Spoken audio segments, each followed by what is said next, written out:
Assalamualaikum warahmatullahi wabarakatuh. Perkenalkan, nama saya Siti Aisyah Pernita. Saya dari PBI 7C dan di sini saya akan mempresentasikan tentang metodologi studi Islam, yaitu mengenai subbab dimensi dalam studi Islam.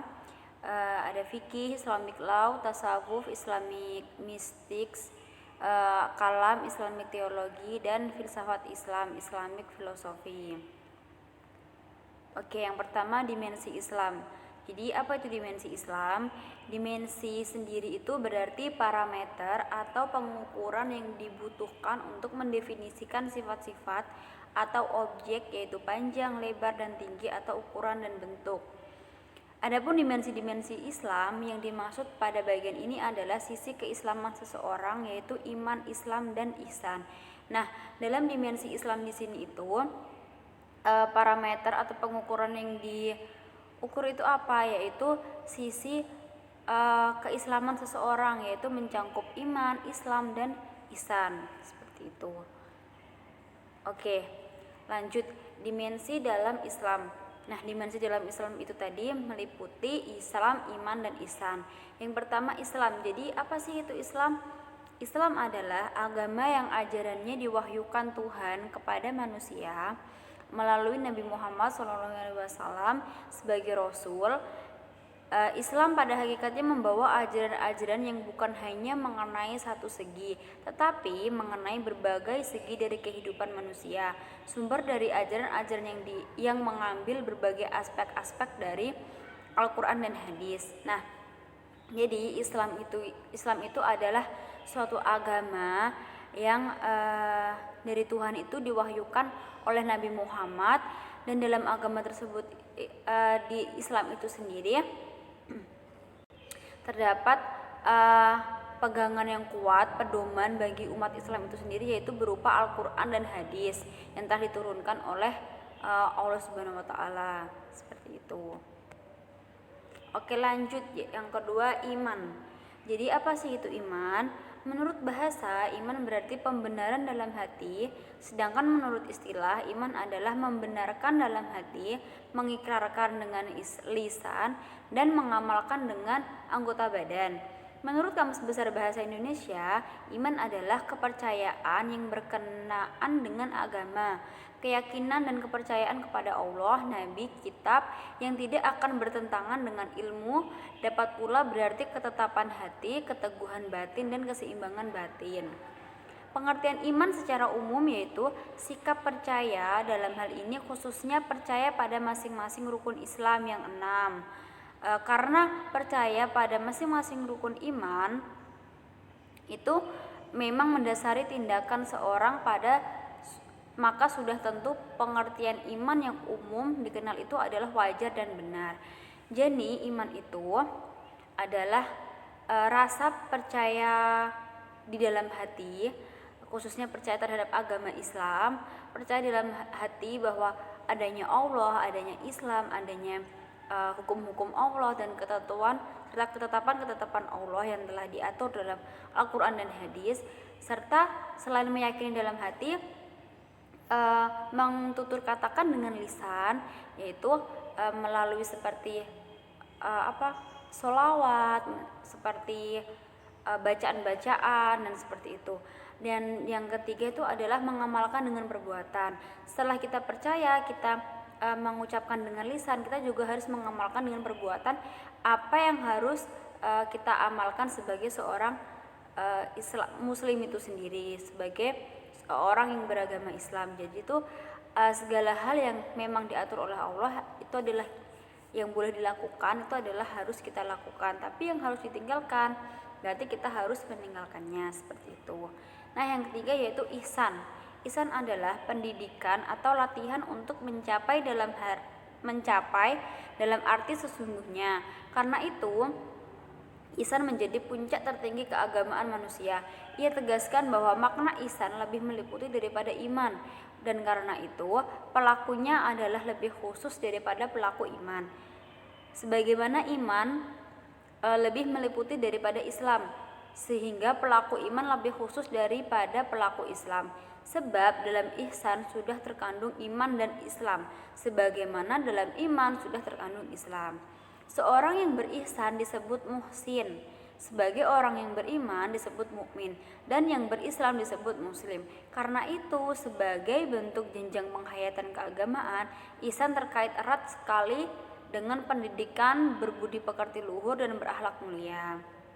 Nah, jadi ketiga hal tadi seperti iman, Islam, iman dan ihsan itu sangat berkaitan erat. Kalau Islam itu tadi adalah agama yang diturunkan, oleh Allah. Kalau iman tadi adalah sebuah sikap percaya kita dan bagaimana kita harus bertindak kalau kita sudah percaya pada Islam itu sendiri. Kalau ihsan itu adalah lebih ke perbuatan, tindak tanduk kita, perilaku kita, akhlak kita dalam kehidupan sehari-hari dalam mengamalkan ajaran Islam itu sendiri. Nah, berikut adalah aliran dalam pemikiran Islam. Yang pertama, aliran kalam. Menurut Ibnu Khaldun, sebagaimana dikutip dalam Hanafi, ilmu kalam adalah ilmu yang berisi alasan-alasan yang mempertahankan kepercayaan iman dan menggunakan dalil-dalil pikiran, dan berisi bantahan terhadap orang-orang yang menyeleweng dari kepercayaan aliran golongan salaf dan ahli sunnah. Kalam secara harfiah berarti perkataan atau ucapan. Adapun dalam arti yang lebih khusus, kalam diartikan sebagai ilmu yang membahas tentang Tuhan dan berbagai aspek yang terkait dengannya. Selain itu, ada juga yang mengatakan bahwa ilmu kalam adalah ilmu yang membicarakan bagaimana menetapkan kepercayaan keagamaan dengan bukti-bukti yang meyakinkan.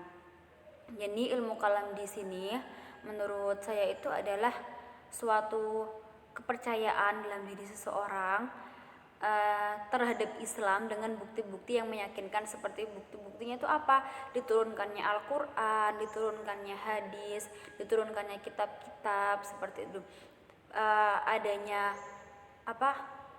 cerita-cerita nabi, cerita-cerita wali seperti itu. Jadi dengan adanya berbagai bukti tersebut, kita dapat mengetahui bahwa Islam itu apa sih, dan kita bisa mengamalkan sesuai dengan apa yang diatur dan diajarkan oleh Allah, seperti itu. Nah, lalu aliran fikih. Fikih adalah sekelompok hukum tentang amal perbuatan manusia yang diambil dari dalil-dalil yang terperinci. Pengertian hukum Islam hingga saat ini masih rancu dengan pengertian syariah. Untuk itu, dalam pengertian hukum Islam di sini dimaksudkan di dalam pengertian syariah, yaitu ilmu yang berkaitan dengan amal perbuatan manusia yang diambil dari nas Al-Quran dan hadis. Jadi kalau kalam tadi itu adalah bukti-bukti yang mengacu atau yang berhubungan dengan Islam itu sendiri. Kalau fikih itu lebih pada aturan-aturan, hukum-hukum dan dalil-dalil dalam bukti tersebut. Jadi seperti di dalam Al-Quran banyak sekali aturannya, hukumnya, banyak sekali perintah-perintah Allah. Nah, seperti begitu juga dengan hadis seperti itu. Jadi hukum-hukum dalam fikih ini sendiri di dalam dimensi Islam itu lebih mengacu pada hukum-hukum yang ada atau dalil-dalil yang ada dalam Al-Quran dan hadis seperti itu. Yang ketiga, aliran tasawuf. Dari segi kebahasaan, tasawuf menggambarkan keadaan yang selalu berorientasi kepada kesucian jiwa, mengutamakan kebenaran, dan rela berkorban demi tujuan-tujuan yang lebih mulia di sisi Allah. Sikap demikian pada akhirnya membawa seseorang berjiwa tangguh, memiliki daya tangkal yang kuat dan efektif terhadap berbagai godaan hidup yang menyesatkan. Tasawuf atau sufisme adalah salah satu dari jalan yang diletakkan Tuhan di dalam lubuk Islam dalam rangka menunjukkan mungkinnya pelaksanaan kehidupan rohani bagi jutaan manusia yang sejati yang telah berabad-abad mengikuti dan terus-menerus agama yang diajarkan dalam Al-Quran.